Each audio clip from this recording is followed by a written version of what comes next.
Hello, everyone. My name is Grateful Queen. This is the first episode of Queen on the Case.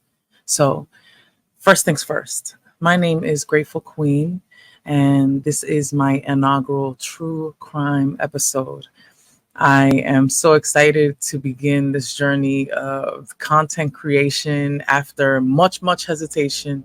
But I really want to not only be creative and be present, but use all the skills that I've learned in my years of existence and getting into something that not only do I like to watch and study, but I would love to share this passion with everyone. So before we begin, let me go ahead and start with our intro.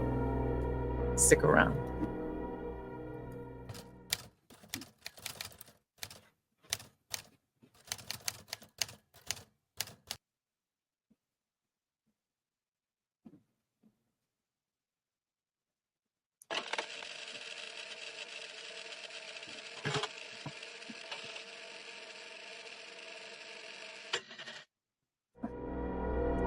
We begin. Today we have on the docket Grateful Queen dissecting the crime of the grisly case of Matthew Borges. And no disrespect if I'm not pronouncing his name right. I'm pretty sure that in my research that's how you pronounce it. So welcome. Today we're going to dive in deep to the darkest corners of true crime and uncover what happened and what can we learn from it. I'm your host, Queen, and today we are exploring a case that is close to me but isn't close to me. Now, what do I mean by that? Now, I actually live in the city where this took place, in Lawrence, Massachusetts. It is a Dominican prominent, lo dominicano, heavy city. And this is one that I wanted to start with because true crime happens everywhere. It truly happens everywhere. So why not start with something that I can actually attest to, being around, and really kind of give my perspective of the landscape of where it happened and not just this far place. So let us begin. This is actually going to be very serious. So if you are squeamish or don't deal good with the gory, please preserve your mental health. I definitely want to make sure that I am sharing information and not just disturbing people with gory details. So if you need a moment, please come back to my next video. One woman machine so far. But if not, please stick around. So this is the case of the murder and beheading of Lee Manuel Viloria Paulino by one of his classmates at Lawrence High called Matthew Borges. So this actually started 5 or so years ago. On July 9th, 2019, the case of Matthew Borges reached a significant conclusion. He, who was only 15 at the time of the crime, was sentenced to life in prison with the possibility of parole after 30 years. Now, the crime that he committed was not only brutal, but it was shocking, and it had such a huge premeditation and cruelty aspect. So now that we know what the conclusion is, let's kind of dive in and see what happened. So let's rewind to 3 years earlier. Matthew Borges, then a high school sophomore in Lawrence, Massachusetts, brutally murdered and beheaded his 16-year-old Lee Manuel Viloria Paulino. Now, the crazy part about it is that it first started as a missing person, right?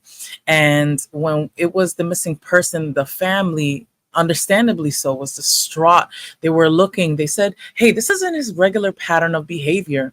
And from what I gather, in my personal experience, the family felt like they weren't being heard. You know, in this society, oftentimes around that age, it's easy to kind of dismiss and say they're rebellious, they're running away, they're hanging out with their friends, whatever. But the family knew that there was something wrong. They felt it.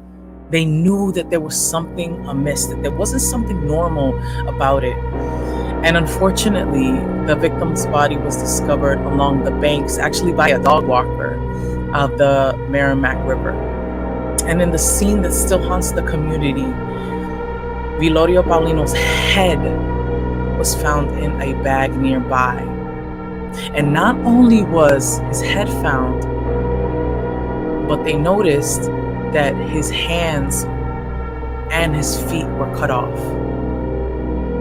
So his head was discovered, but his hands were never discovered. And when you think of, not only was it a violent crime, but when you think of the maiming of it, right, the taking away, that is what made everything so chilling. The prosecution painted a picture of Borges's motives. It was revealed that Borges had been consumed by jealousy or envy, that Vilorio Paulino had been spending a lot of time with his girlfriend, so they say, a factor that drove him to commit this horrific act. Now, I want to take a minute of talking about that, of like, when you are a teenager, there's so many hormones, there's so many things going on. The medical examiner's testimony, it was disturbing. It was particularly disturbing because they mentioned that they had found that he was stabbed almost over 76 times, including numerous after he was already dead.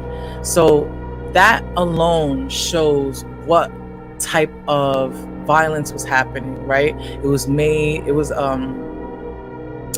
Typically they call it like a passion killing, right? Where they are consumed with emotion when they're doing such a heinous act.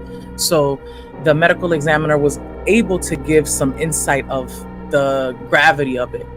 Now, during the trial, Borges' defense argued that there was no concrete physical evidence linking him to the crime, and accused the prosecution witnesses of lying. And despite these claims, the jury found that he was guilty of first-degree murder with a premeditation and extreme cruelty after a 10-day trial and 9 hours of deliberation.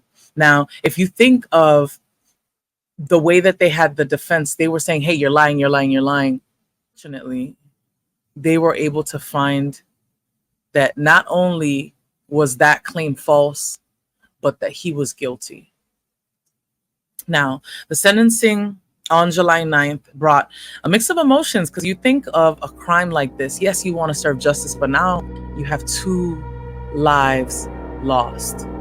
Now, Lin-Manuel Vilorio Paulino's family, devastated by the loss of their beloved son, expressed that while the verdict couldn't bring them back, it provided some sense of peace. I think that is the very bittersweet moment of, hey, we have a sense of justice, but we don't have him back. And I want to take a moment just to send so much love for his family, his friends, everyone that knew him personally. I did not know him personally, but I know a couple of my high school friends know of the family or are in the family. And I don't want to glorify his death. I really want to make sure that we are taking this moment to think and remember such a young man that had so much life ahead of him that was cut short over something that could have easily been talked out or resolved in a different way.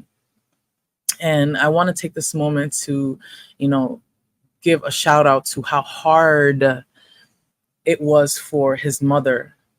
It's actually mentioned that his mother, Katiuska Paulino, had testified about how the murder robbed them of future celebrations, particularly Thanksgiving. That's such a moment where we come in to celebrate not only family, but we share and we have gratitude and thanks. And that's one of the experiences that she will no longer get, and one that she was forever robbed from.